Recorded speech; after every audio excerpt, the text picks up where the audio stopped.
as much light as solid form, bearing crystal goblets on a silver tray. I watched it pass, my gloved fingers curling. Of all the things I disliked about my new home in Vienna, from the overwhelmingly ornate buildings to the excessive formality, this new fashion of hiring inhuman beings distressed me most. I had not freed the creatures from the binding for them to serve as ornaments for the nobility.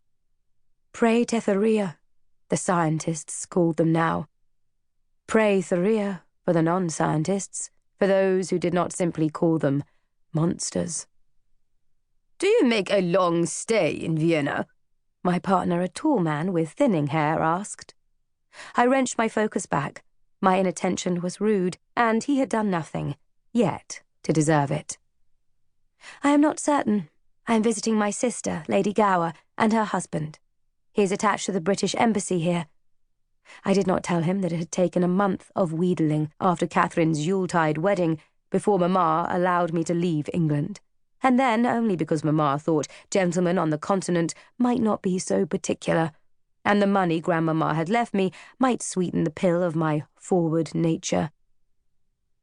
My chimera nature, the dual souls fighting for dominance inside me. But Mamma knew nothing of that. I shivered, wishing abruptly that I had not come. I did not want to dance with strangers, to make small talk with snobs. I wanted to be in Hungary, among my old friends, walking alongside the Duna River, with Gabor. But this was part of the deal I had made with Mamma when I left England. I could come to Vienna with Catherine if I made an effort in polite society.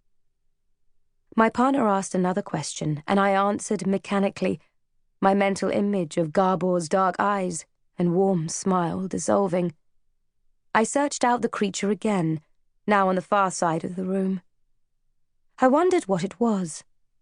Villa, or Hundra, or Alf, or something I had no name for. A girl with hair so pale it looked white stood beside the Praetherian, whispering to it. As if she felt my eyes on her, she glanced up. A cold shock flashed through me.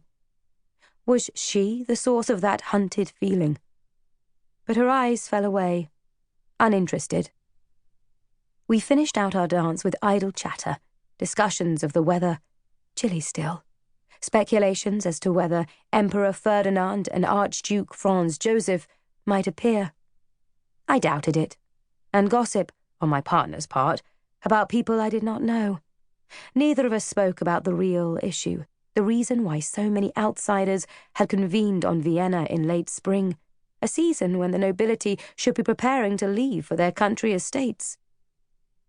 In the months since I had released the Praetheria from the binding, the question of what to do with them had grown increasingly vexing as they regained their strength and mingled more with society.